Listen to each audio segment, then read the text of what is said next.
یہ وہ مرد میدان ہیں جس کے نام سے عرب کے طاقتور پہلوان کے رنگ اڑ جایا کرتے تھے۔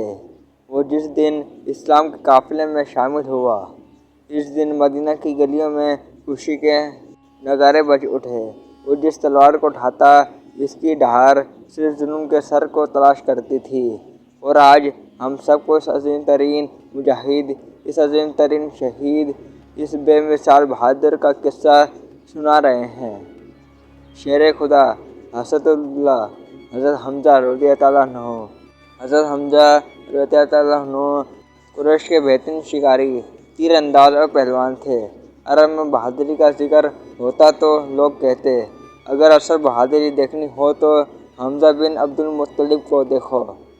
آپ صلی اللہ علیہ وسلم کے چاچا تھے اور بچپن ہی سے رسول اکرم صلی اللہ علیہ وسلم کو بہت چاہتے تھے۔ اسلام قبول کرنے کا وہ لمحہ جس نے تاریخ بدل دی۔ ایک دن حضور اکرم صلی اللہ علیہ وسلم کو ابو جہل نے تکلیف دی۔ جب یہ خبر حضرت حمزہ رضی اللہ عنہ تک پہنچی، وہ شکار سے واپس آ رہے تھے۔ کندھے پر کمان لٹکی ہوئی تھی، جسم پسینے سے بھیگا ہوا تھا، لیکن دل میں حضور اکرم صلی اللہ علیہ وسلم کی محبت کا جوش انگاروں کی طرح دھک رہا تھا۔ وہ سیدھا خانہ کعبہ پہنچے، لوگوں کے ہجوم میں ابو جہل کو دیکھا اور ایک زوردار تھپڑ مارا۔ پھر بلند آواز میں کہا، میں محمد صلی اللہ علیہ وسلم کے دین پر ہوں، اگر ہمت ہے تو سامنے آ جا۔ یہ جملہ پورے مکہ میں گونج اٹھا۔ اسلام کو طاقت مل گئی، کافروں کے دل لرز گئے۔ قرآن میں حضرت حمزہ رضی اللہ عنہ کی شان، اگرچہ قرآن میں آپ کا نام نہیں، لیکن آپ ان آیات کے مصداق بنے۔ سورہ احزاب آیت نمبر 23 میں اللہ تعالیٰ فرماتا ہے، مومنوں میں ایسے مرد موجود ہیں جو اپنے رب سے کیے ہوئے وعدے پر سچے ثابت ہوئے۔ علماء فرماتے ہیں کہ یہ آیت ان عظیم شہداء پر بھی صادق آتی ہے جنہوں نے اللہ کی راہ میں اپنی جان قربان کی، اور ان میں سب سے نمایاں نام حضرت حمزہ رضی اللہ عنہ کا ہے۔ بدر کا میدان گرم ہوا، تلواروں کی چمک آسمان تک جا رہی تھی۔ حضرت حمزہ نے دو دشمن پہلوانوں کو اس طرح پچاڑا کہ مسلمانوں کو حوصلہ آسمان سے باتیں کرنے لگا۔ رسول اکرم صلی اللہ علیہ وسلم نے فرمایا، بدر کے دن سب سے زیادہ بہادری حمزہ نے دکھائی۔ غزوہ احد اور وہ لمحہ جس نے آسمان کو رلا دیا۔ احد کے روز آپ نے ایسے جوش سے لڑائی کی کہ دشمن راستہ بدل کر بھاگ رہے تھے، لیکن ایک بک حبشی غلام وحشی نے پیچھے سے تیر مارا اور اسلام کا شیر زمین پر گر گیا۔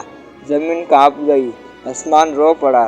رسول اکرم صلی اللہ علیہ وسلم خود دوڑ کر آئے اور اپنے محبوب چچا کی لاش کو دیکھ کر اتنا روئے کہ صحابہ کرام نے کبھی ایسا رونا نہ دیکھا تھا۔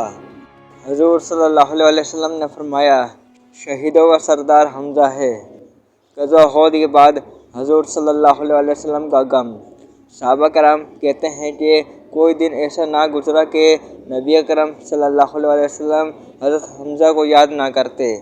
ایک دن آپ صلی اللہ علیہ وسلم ان کی قبر پر کھڑے ہو کر فرمانے لگے، اے حمزہ، اللہ تم پر رحم کرے، تم نے صلہ رحمی کی، بہترین کام کیا اور اللہ کے دین کی نصرت کی۔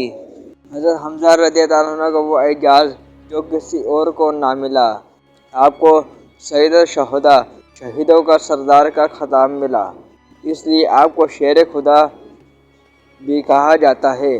اگر آپ ایسے ہی ایمان تازہ کر دینے والے واقعات، اسلامی تاریخ کے روشن باب، بزرگان دین کے معجزات اور روحانی کہانیاں سننا چاہتے ہیں تو ہمارے یوٹیوب چینل کو ضرور وزٹ کریں۔ میرا یوٹیوب چینل برین رضا، جہاں آپ کو اسی طرح کی روح پروز، ایمان افروز اور علم کی بھرپور ویڈیوز ملیں گی۔